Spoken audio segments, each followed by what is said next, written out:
Welcome back, ladies and gentlemen, to the In the 11 podcast. I am your host, Brendan Griffiths, and this is the show where we bring on those from the footballing world to give you a little bit of an insight into what it takes to be in the 11 at the highest level.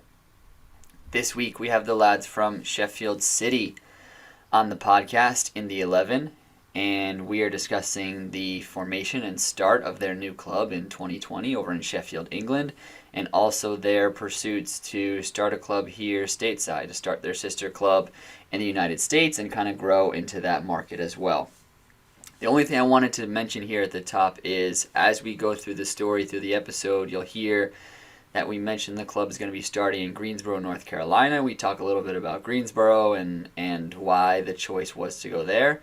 And there has been a change to that, and the guys are actually going to be starting the club in 2023, to the best of my knowledge, and it's going to be in Orlando, Florida. So if you're starting to check things out from the Sheffield City social medias and looking into the club a little bit further, and you're confused as to why we talk about Greensboro on this podcast, and now they're moving forward in Orlando, it's just because when it was recorded, that was still the mindset, still the plan, and now it has since changed. So, only thing I wanted to mention here at the top.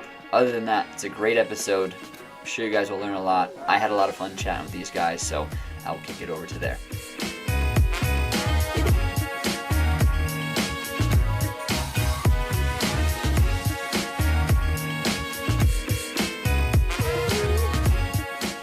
All right, ladies and gentlemen, we are joined this week in the 11 by some of the staff of Sheffield City FC. And they have some exciting stuff to come on and talk about today. And I'm really excited to kind of dive into a little bit more of their story and what it takes to start a football club and what it takes to run a football club. So I've got a couple people on with me, so I'll kind of take a moment here and pass it around to give each of you guys a chance to introduce yourself, maybe speak a little bit about what the club is or who the club is and where you play a role in that. So, Daniel, why don't you kick us off? So my name's Daniel. I'm the current first team manager of Sheffield City FC in the UK. Going forward, obviously, when the club's all set up, looking to the 2023 season in Greensboro, obviously I'll be coming out and should be the manager of the new club in Greensboro, which we're looking forward to. Yeah, awesome. My name's Ryan. I'm the assistant manager of the first team in the UK. I pretty much support Dan with the day-to-day running of things, squad selection, all that sort of stuff. Yeah. Perfect. And so we have a Rebecca Barron that is logged in right now, but who am I actually speaking to? I'm just sort of using other off. I was going to say Instagram, Zoom, login. I'm not that clued up with technology, so I couldn't work out how to say its name. So this is a good start, isn't it? But I'm Ash, practically the owner, founder, chairman. Basically dog's body in the UK, doing everything, supporting these two, and sort of making the dream become reality, really, both here and also in America. Excellent. So, Ash, I'll probably start with you here. If you were to, someone were to ask you just who is Sheffield City FC, right? Because I know there's so much that goes into your club and the message behind your club. Yeah. Kind of how would you answer that question? It was a project for everybody, and what I mean by that is it sort of opens up gateways and opportunities for, let's say, young budding footballers, young coaches coming through the door. If anybody wanted a chance, this club will give them the opportunity and the chance to develop their either playing or coaching skills, but also to develop their life skills. So, for example, if an individual comes in low on confidence, low on self-esteem, obviously the success stories that we've had here in the UK with the changes and the positive impacts it's had on individual lives, this club has helped a lot of people in a lot of different ways. And from the success that we've achieved over here in England, we want to sort of transfer it across, broaden our horizons and sort of give that opportunity and chance in America, really. Yeah. Was that part of the reason, Daniel and Ryan, why this project attracted you? I mean, maybe if you could speak a little bit to your coaching background or just your background in the game in general, and what drew you to an opportunity or a club like this. Yeah, so I love obviously America. I'm always out in America, spend a lot of time there. I was also part of a bit of when Orlando City got into the MLS.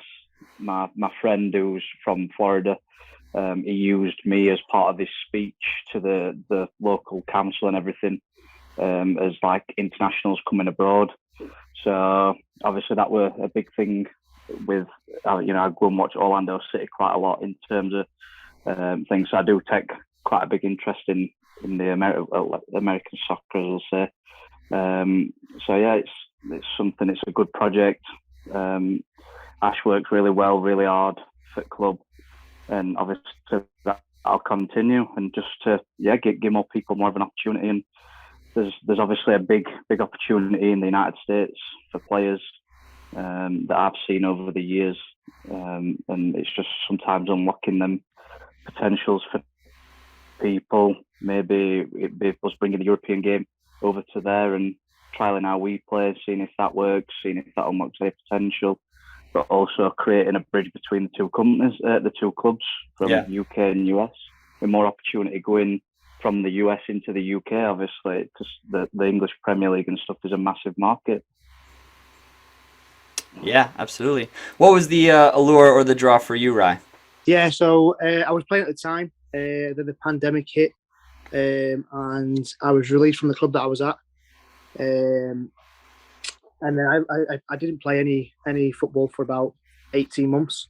Then Ash put an advert on looking for players for the first team, which I thought, it's a great way to get back into it. So I thought, go get back into it.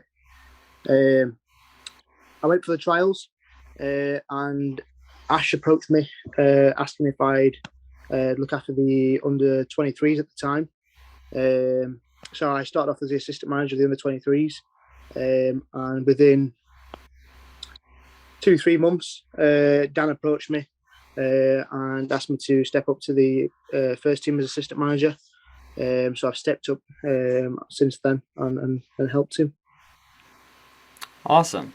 So Ash, when you kind of said when you're starting this club and the idea behind it is you want to give an opportunity to anyone and everyone, right? And that's kind of the message that's behind a lot of the branding that I've seen in the club, which is amazing. Was part of that branding or part of that message that you were going for because you had experienced a lot of clubs that were maybe a little bit more exclusive and a little bit less welcoming to any and all people? Was that an additional motivation for you as well to start something that you could get more of the community involved in? Well, in my honest and open opinion, football, or soccer as it's called over there in America, is for everybody and it's not for the selected few. Yeah. And what I mean by that is, regardless of your age, sex, ability, even religion, everybody within the world should be entitled to play, obviously, at whatever level that they can. So, for example, over in England, there were a lot of junior clubs at the time. One that I were sort of involved with, I won't mention name, and there were, 3, maybe 4 kids what weren't at that level where they would be ready, but the commitment, effort and drive were second to none. And I approached, obviously, the chairman at the time, put a proposal together, and this is when I was sort of studying for my degree. And I said, look, these individuals, they're not ready. Is there any chance that we can sort of develop a new team? I don't mind coaching and managing the new project, but obviously I just think that their development and pathway would sort of benefit from this approach. And he went, no, come end of the year, you sort of move them on. And all they were bothered about is sort of winning trophies and not sort of putting the player development first. I was not aggrieved by it. I sort of took everything round to his house, like balls, cones, basically all the equipment, and just said, look, I'm done with it. And in protest, in Sheffield, I set up the football school, what runs alongside the football club now. Pulled up in the car park, looked around, thought, well, is this going to happen? And to be fair, 6 kids turned up. and the rest were history on that account. But for me, it was more a personal motivation, just a medical condition that I've got, where I was never allowed to play at any level, whether it be amateur, semi-pro, even at grassroots. I was never allowed to play because I was wrapped up in cotton wool.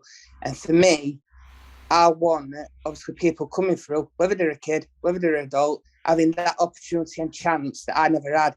And I think this is where the determination, fire and drive comes from, in sort of me giving people sort of like that opportunity and basically chances in what I never had, if that makes sense. And this is where obviously the club sort of started from and developed. And as I've always said to people, anybody's welcome at the club, regardless of what they are, who they are, and the ability that they sort of have.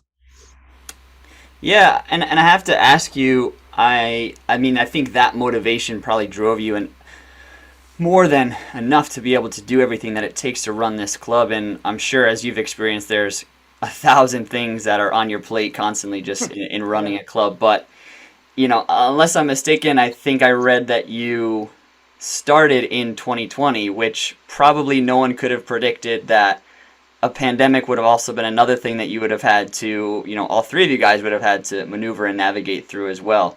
So, you know, for me to simply ask, was it challenging to start a football club in a pandemic? I think we all know the answer to that. But well, yeah, I mean, obviously, with rules over in England, like when the old schools were closed, for example, to say how bad it were, obviously, sort of developing it, getting people involved, getting it up and running off the ground. Yeah, I only managed to sort of get 2 teams involved at an under-8 level, but to be honest with you, I thought it was a good achievement. And then, obviously, the last lockdown that we had last year, this is where the club actually took off from grill. So from going, it was 208 teams at the time.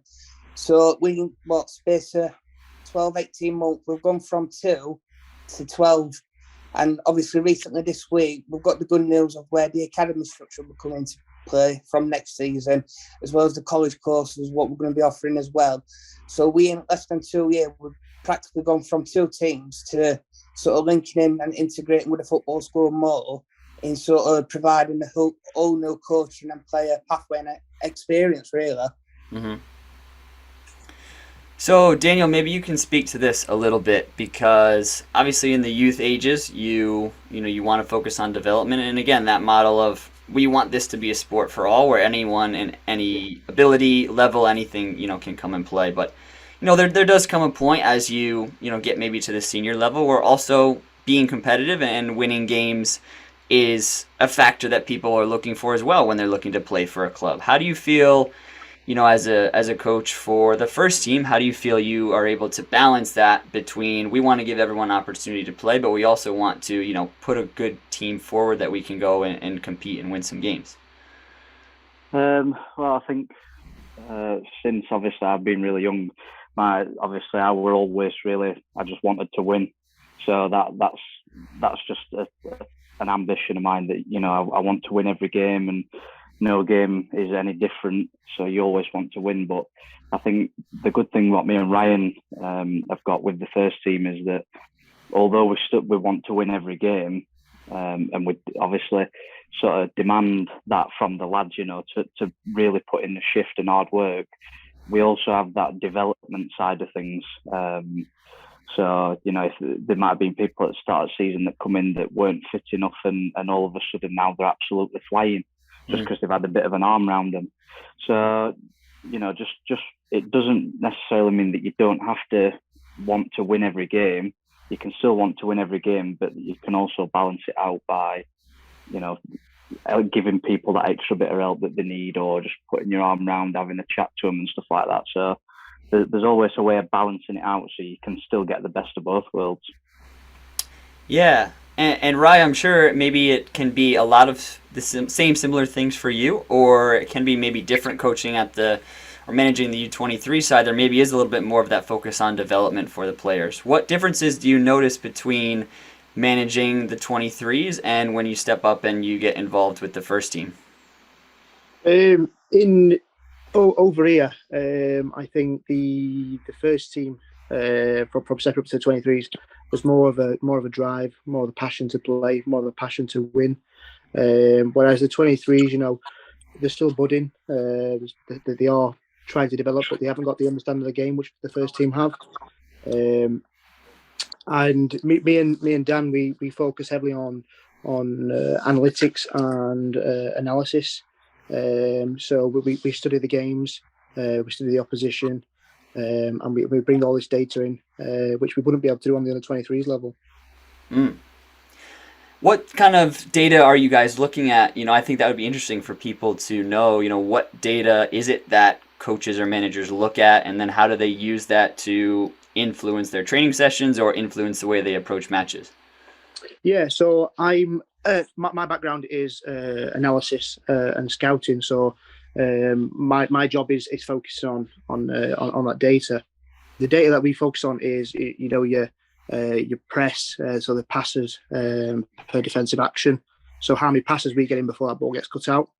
We do expected goals. So obviously the closer you get to goal and the more central you get to goal, the higher that percentage of that ratio is. So we try and focus on those areas, getting the balls into those areas.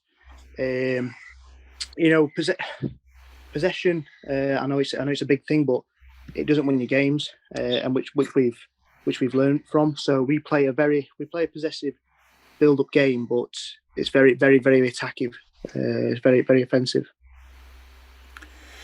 And Dan, when Ryan mentioned scouting there, I'm sure that obviously plays a part when you're looking at your own performances or the opposition that you're going to be facing in the weeks to come.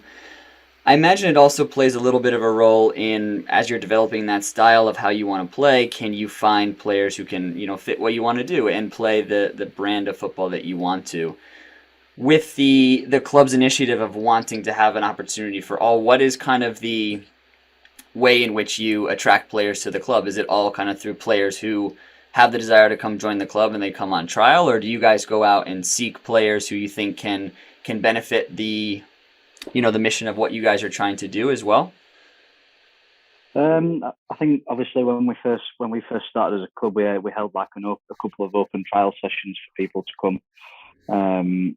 And originally it was another manager before me, and he only saw out the first couple of trial sessions due to the passing of his father, which then obviously he left.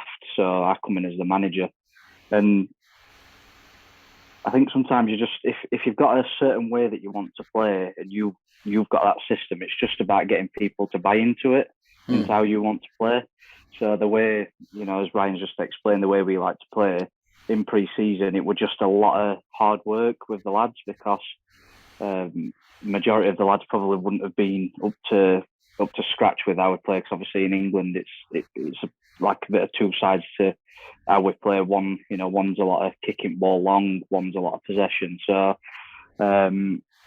it was just a lot of hard work with lads, just getting them to buy into it, just getting them confident in themselves, confident with the feet, and just things like that. So if, holding them open tryouts and stuff like that, you sort of you can have a look at the lads individually, and you can see where they're at. If you think you might be able to help them tweak just that little bit to get them to play how you want to play, or to make them better, then obviously, like with Ryan's background in scouting as well, it makes a massive difference. Ash, as you hear these guys talk about the way that they want their first team to play, and the way that they train and the way that they work week in and week out, how important was that for you to get the academy system kind of set up for you? Obviously, as you mentioned, you started the club with just those two U8 teams, and now in a blink of an eye, you have all the way up to the U23s, and men's and women's as well, which I think is huge, and that growth in that amount of time is very, very impressive. So how important was that for you to also start to build that from the grassroots level as well? Very, very important, because obviously the club, as I mentioned previously, sort of integrates with the football school. So obviously knowing what the manager and assistant are looking for in the type of player, obviously the type of style, this is where obviously, for example, the coaching syllabus and what's going to be incorporated all over within both clubs.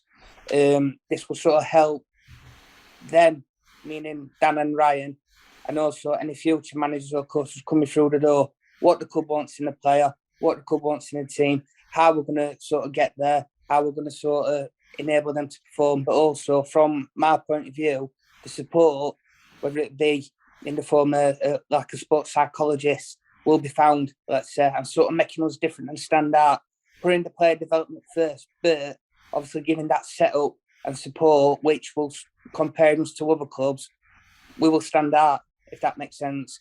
Obviously, with the name Sheffield City, whether it be here or over in America, sort of attracts that interest and attention.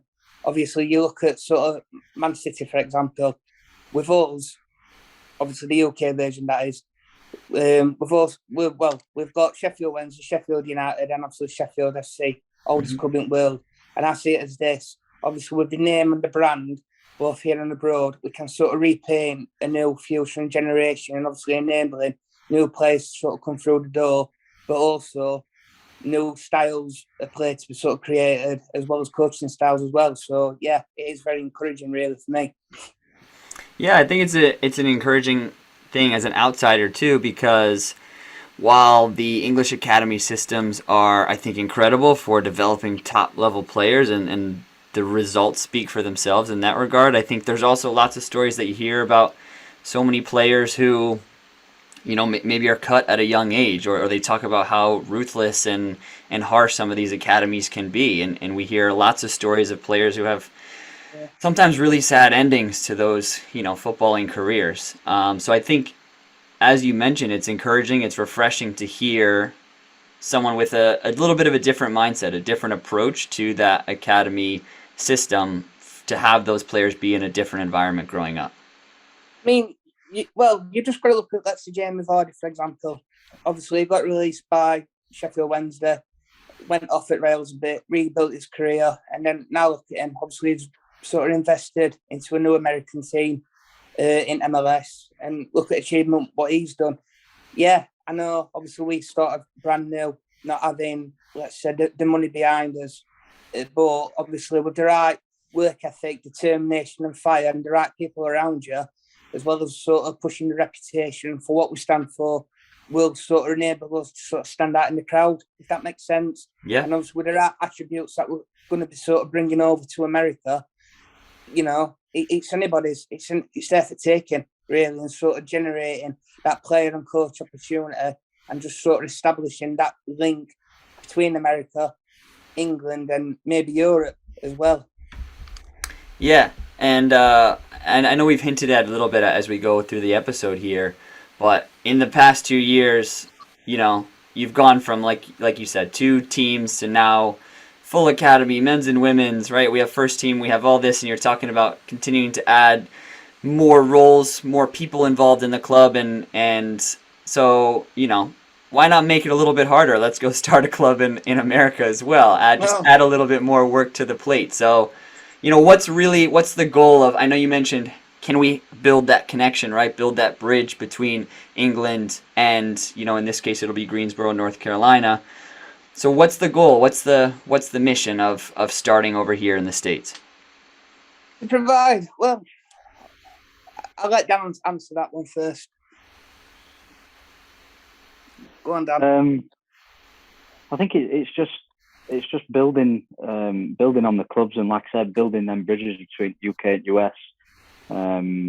As I said to you know, with my friend, I think it was 5 years ago, I said that US men's national team would start winning trophies in the next 5 to 10 years, and then obviously in the last 2 tournaments that they've been in, they've obviously won both the tournaments, which you didn't expect. But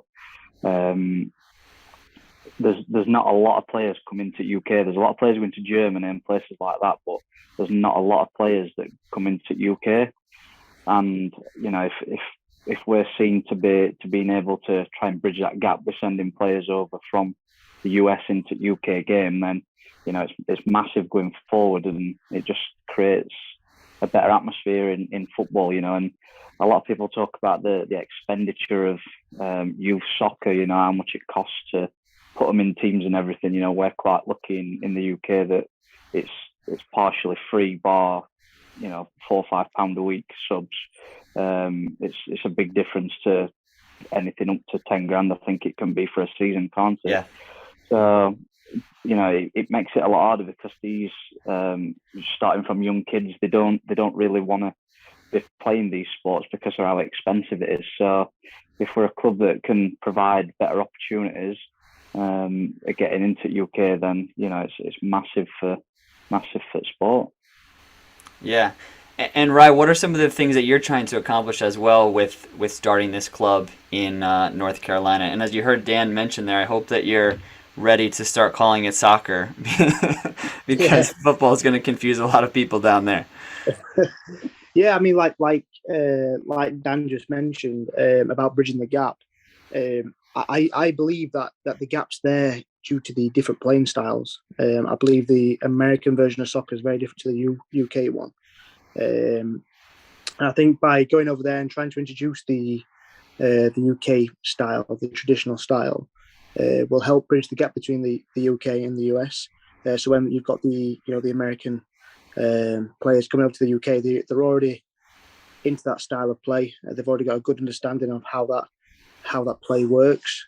So yeah. So, and anyone can take this question. What is, I know we mentioned a little bit when I was speaking to you, Ash, about kind of where the first team is looking to play, what league, and obviously we mentioned it's going to be in North Carolina. But what does that look like? Is it going to be the same kind of build up as what happened in England in terms of let's get a team together and let's start to also build out an academy system and work all the way up through the ranks that way? What are some of the leagues that you are looking to play in? Are you familiar with the kind of system that the American youth soccer system offers, or for that matter, the American semi-pro and pro scene offers as well? Yeah, I'm aware of everything. I'm just still sort of trying to learn it all as I go along, obviously remembering word for word, section for section. It is quite a lot to take in. Yeah. But obviously with our plans and ambitious development plans, we want to be different. We want to be there, obviously standing out with the name as I previously mentioned, but standing out for what we stand for, obviously opportunity, community, as well as sort of being there for the people, working for the people, sort of providing something for the people in like the different services that we're going to sort of give individuals coming through the door. So this, with Sheffield City, we fear no one. And what I mean by that is we don't fear anything. Obviously, it's proven how the club got developed at the height of the pandemic. Yeah, people look thinking, you must be stupid in setting a club up when COVID kicked off over here. But we proved one thing, that with the right attitude, right fire, right determination, anything can happen and success can come. And if you've got the right work ethic going forward, obviously getting the good reputation, the rapport with the potential fans, what will come and follow us, there's nothing stopping us from getting all the way to the top in the MLS. I am ambitious, I know, but I do think it is doable, if I'm honest. Yeah. As Ash just mentioned there, Dan, obviously starting the club in a pandemic was a difficult thing to do. Have there been other difficulties or challenges that you faced within your role in being part of a brand new club like this, and then also taking on a venture like coming over to the States? I don't think it's so much we've faced any real battles, but we're in a good place at the moment. We're sat top at league currently, which for a new team is unbelievable. So for a new team and a lot of new players, it's it's been really good. There's been a lot of hard work put in, and that hard work will only continue. It'll continue when we come to US. So I don't think there's been really anything that bad. Obviously, like Ash said, it's COVID restrictions. So sometimes it's a battle with, if players have got COVID and they're not allowed to play and stuff like that. So, but these things happen. We've dealt with it for the last 2 years. So it's not been too bad. We've managed to deal with it, haven't we, Rye? And yeah, it just kicks on. And obviously the more hard work we put in, the not easier it gets, but obviously, the better it gets.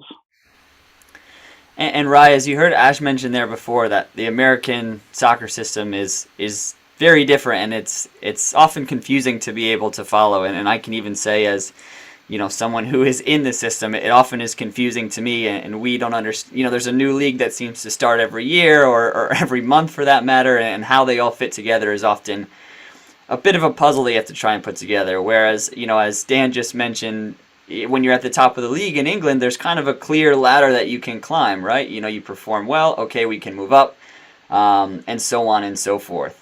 Is that something that you feel like you kind of have to get adjusted to a little bit when you're coming over into America to kind of get the lay of the land and get the bearings? Because as Ash mentioned, the road to the MLS, it looks different here. Unfortunately, it can't just be we win the league year in and year out, and then next thing you know, we're in the MLS. As much as I wish it would be, it is not that way.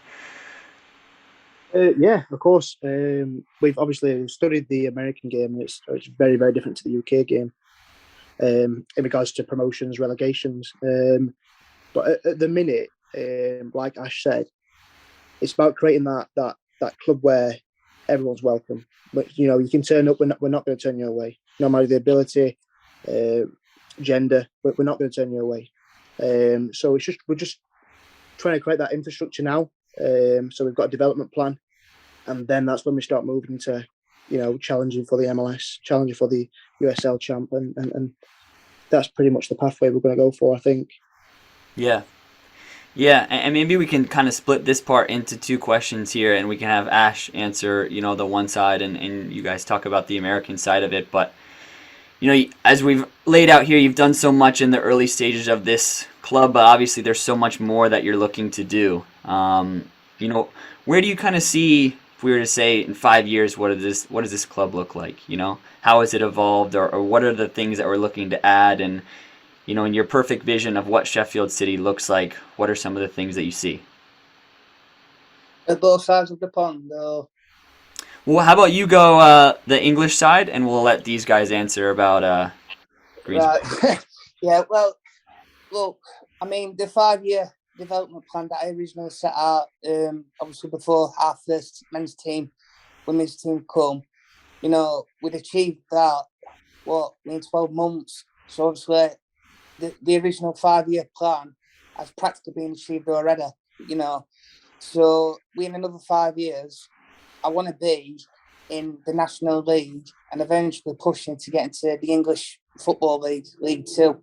So this is where the groundwork starts now. And obviously for me, the UK club as well as the US club will be bouncing off of each other as sort of enabling talent, the exchange, coming from England to America and vice versa, but also enabling a future to be generated and created, really. And how about you guys for the stateside venture? I think, like you say, it makes it a lot harder with the promotion relegation, with it not being a thing. But maybe we're able to try and help the leagues get into that sort of system. I know it's a lot harder with the UPSL, the USL 2 and in the USL, but obviously, moving forward, who's to know that in the next 5 years that things don't change and there is that pathway up to the next level, which, it's in hindsight, I think it just shows the likes of D Wade just buying into soccer clubs and other big like basketball stars, American football stars. They're all now buying into soccer clubs because it's the fastest growing sport in America, and I think it only gets better for obviously Americans and obviously South Americans coming over. So who knows where it's going to be, but obviously me and Ryan will just keep chipping away and trying to win as many league titles as possible for Sheffield City and Greensboro, and obviously trying to build a good community. Obviously, with some videos we've seen of Greensboro itself, they're saying that they're struggling, they're sort of trying to find what it's known for, and obviously it's tournament town at minute. So obviously, me and Ryan coming in, we're English, club's English. Maybe, we can hopefully try and turn that round and get Greensboro on map as maybe a soccer city or definitely a sports city and get some real identification. Yeah, so I was curious about that as well. Why why choose Greensboro? Sorry, was there, some research done into some different cities, or did you have a connection to Greensboro already? Well, I think it were obviously we originally looked at going to Alabama, to Sheffield in Alabama, and then we were told that there weren't really much scope in Alabama. It was only a small place, and there weren't really much going on. So Ash tried to get into the Florida section. Obviously, with me, I go to Florida every year down in Orlando, and we looked there, and the league, I think it was the league chairman, when Ash said that, there's a lot of teams going into there, like Juventus and Atletico are all putting teams in there now.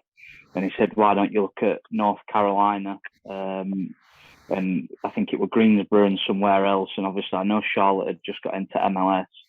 And obviously, I looked at Greensboro, and having known that obviously Michael Jordan went to University of North Carolina, and obviously Chapel Hill and everything, Wake Forest, which is where the guy at Leeds, he went to Wake Forest, Jack Harrison, yeah. Yep. So obviously, there's a big scope for potential football or soccer players in that area, and and hopefully for the club, building the club up in the area. So as Dan mentioned there, right, part of the vision is, you have it laid out of what you want it to look like in 5 years, but I think also, maybe you can speak to this too, a little bit. What's exciting about it is there are so many unknowns. This is kind of just a blank page, and you're able to kind of write the story as you go here, as you move over to the States and figure it out. Is part of that what makes this opportunity exciting too for someone like you? Yeah. I just want to build on what Dan just said about Greensboro. Sure. Like Ash said, we're a club for the community, and we feel like Greensboro is a really tight community.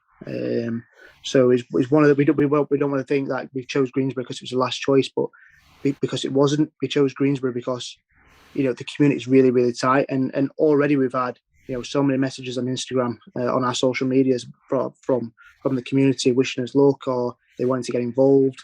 Even the players, parents, all wanting to get involved with the club. So that's the real reason why we chose Greensboro. Yeah. Ash, could you speak to this as well? How important is the community involvement in any football club?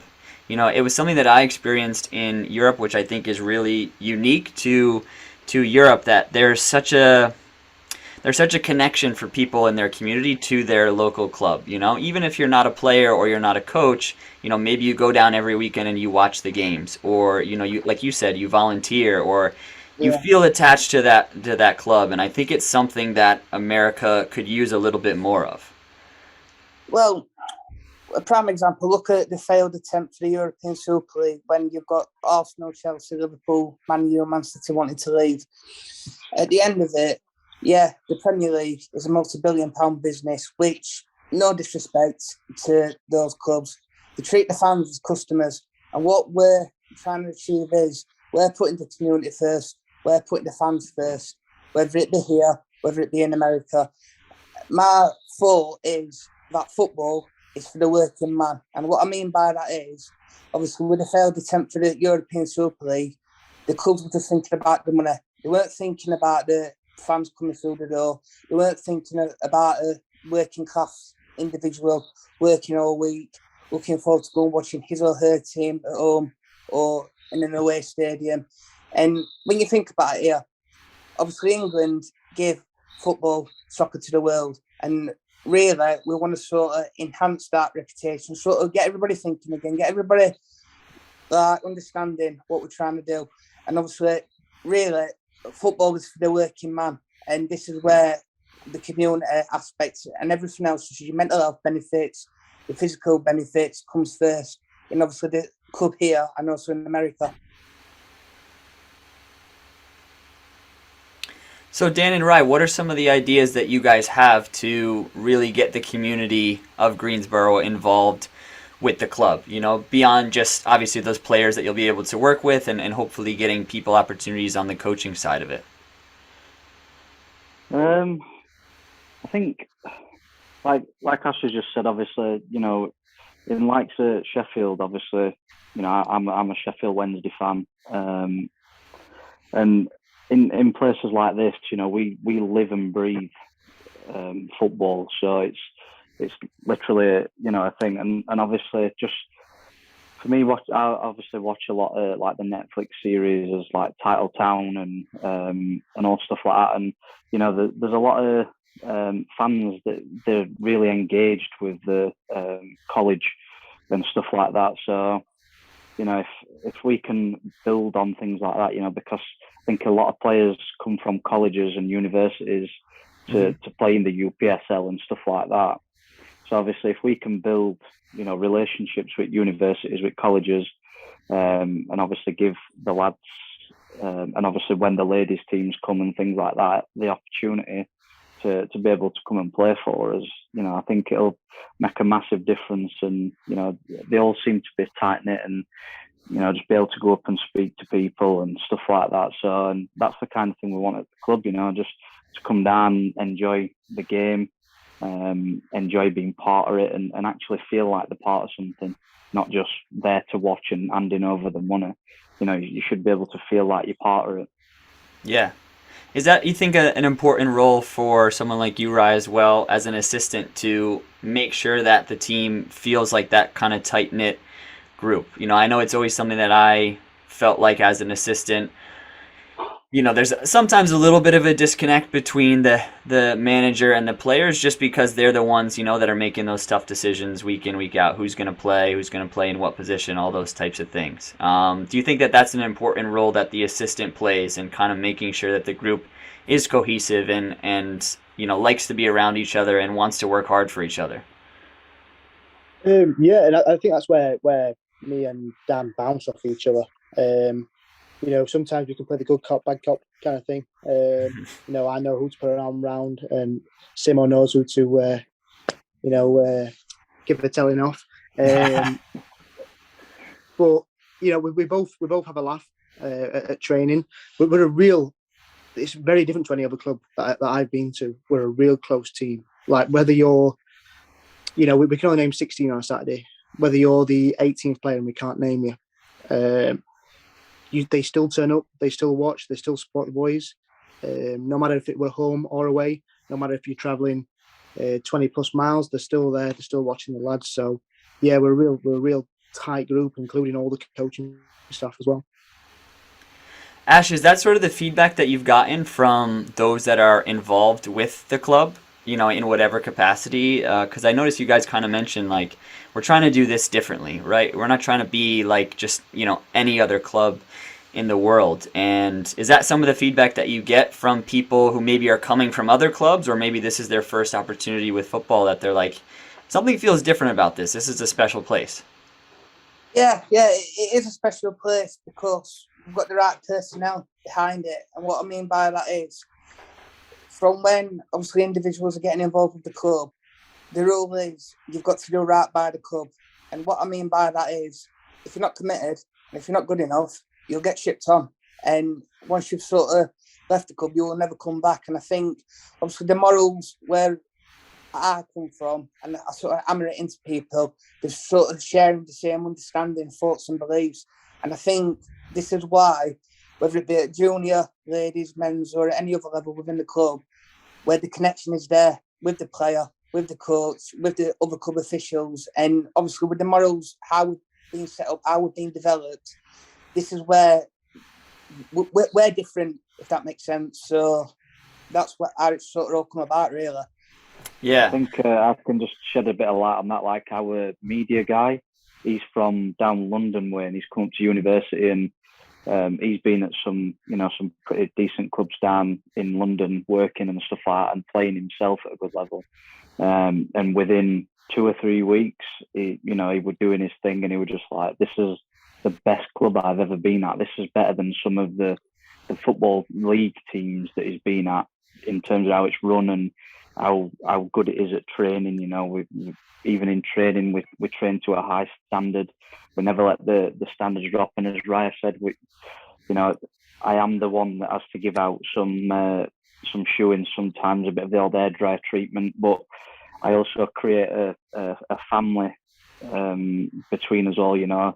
I will get in and have a laugh, and and join in with lads at training. And that's how it should be, really. You know, sometimes, you have to make the harsh decisions, but, you know, there's also that side of it where you can have that bit of balance and you can be good to them as well, which I think helps us a lot because, you know, me and Ryan are, you know, we don't really blow out on cold. They know we're there for them, but they also know that, you know, if they need it, then we'll give them a kick in the right direction. Yeah. So what is it that you have to do to create that environment, right, where it does feel different, it does feel special? You know, is it the way that you guys train? Is it the way that you guys play? Is it, you know, kicking out the bad apples from the group and just saying, you know, nope, you're not adding to the culture, you're not helping us, so, you know, we have to move forward in a different direction? You know, what are those things that you really make sure that you hammer home to keep that environment sacred? I think you just have to do it, like set it in from day one, as I've just said, you know, joining in with training sessions, making everybody feel welcome. You know, we had a couple of bad eggs that started all through pre-season. And, you know, we had a pretty decent pre-season, but obviously we had a couple of bad eggs, got rid of them at the start of the season. You know, we went on an 8-game unbeaten run. You know, which really told a story that, you know, the bad eggs had been got rid of. But yeah, I think you just have to set it in from day one, make them feel like they're welcome, make them feel like that, you know, you've got a lot of love and respect for them, hold them to an high regard, let them know that, you know, most of the time, as I said to my lads and I, even still, when we're 16 games in, if I'm shouting at you, it's because I know you can give me more than what you're actually doing. It's not because I want to shout at you. It's because you're not giving me the full potential that you can give. So, and a lot of them have took that on board now, and, you know, a lot of them are just playing at the high regard, and that's what me and Ryan do week in, week out. We hold them to an high regard at training, and we hold them to an high regard on a match day. And I think, you know, that's a lot of them respect it because you've been honest with them and just going with it. Right, could you maybe speak to, let's say maybe you're listening right now and you're a player in Sheffield, or, you know, you're a player in Greensboro. What do you think, what are the characteristics that player or that person should have if they want to look at a club like yours and say, yeah, I should go and play there? First of all, I think it comes down to the mentality side. Okay. As Simon says, we push our players to play at their full potential.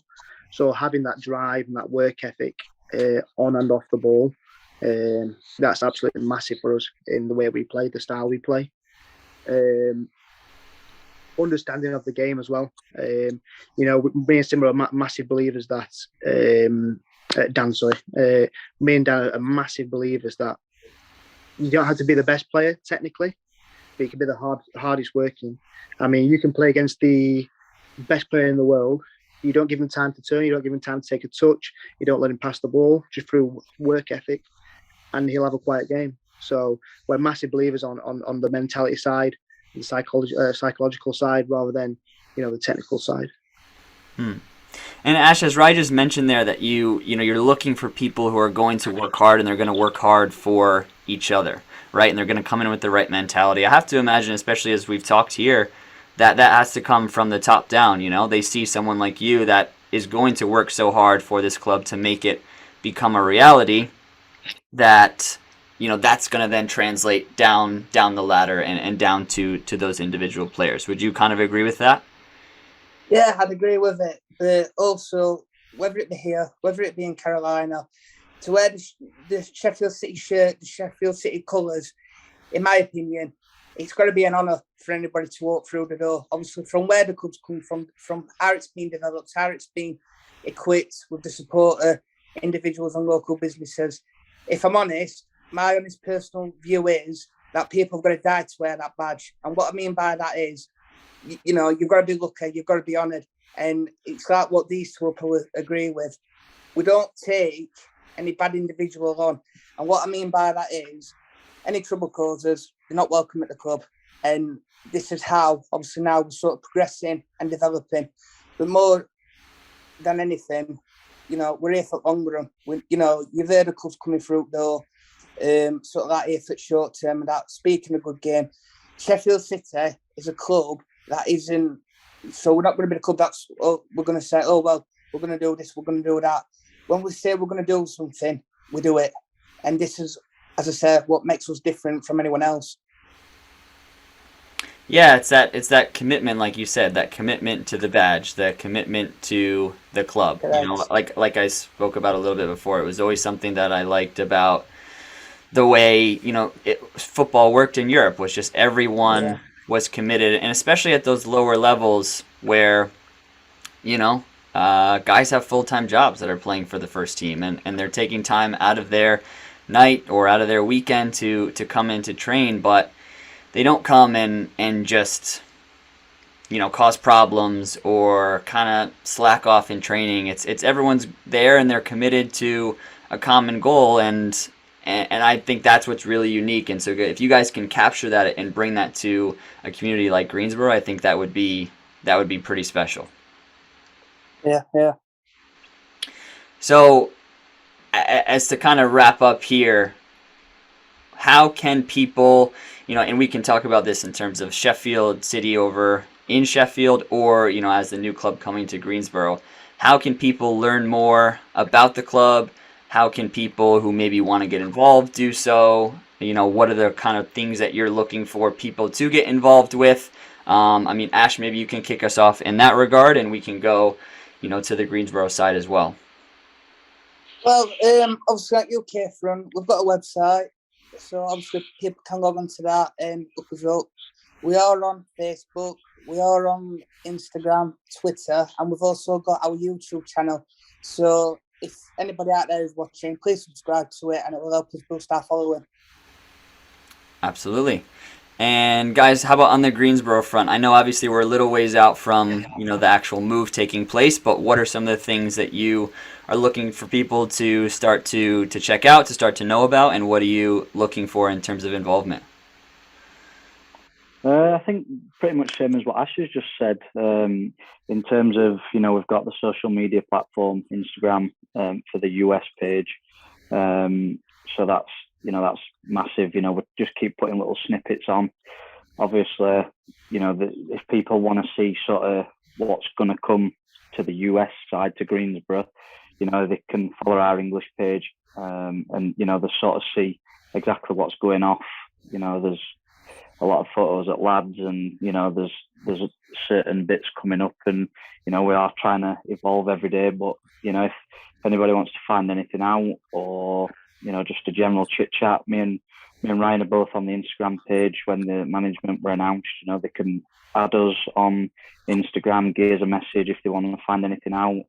You know, when me and Ryan get out there, there's only me and Ryan coming out. None of our other coaching staff will be. So, you know, we'll be looking for other coaches to come and maybe get involved and stuff like that. So, yeah, there's a lot of opportunity and potential, and yeah, just, you know, trying to build that community already, and that fan base, as we'd say, in the UK. Me and Ryan are looking at coming out in May time, just to sort of scope things out, look at places to live, and things like that, and, you know, and try and get a vision of Greensboro where it is, and maybe try and talk to people, and, you know, get people of Greensboro talking about the club. The more people that talk about it, the better it'll be for the club and for them to get involved and stuff. Absolutely. That so May, maybe coming to check out the city a little bit more. What is the timeline for, you know, when you guys are officially coming over, when the team will be started, when you're looking to start play, all that kind of stuff? So hopefully me and Ryan are looking at back end of this year. Obviously, we're just trying to figure the visa side out, because it seems they've changed and there's a lot of different visas. But obviously, hopefully, we're looking to try and get out for the back end of the year. Obviously visa dependent, and then hopefully starting the tryouts and everything, open tryouts after Christmas, and starting building a team ready for the start of the season. I believe that's in March 2023. So this time, coming up to this time next year, when, you know, we're starting as having as pre-season games, ready for season starting in March. Excellent. Exciting stuff.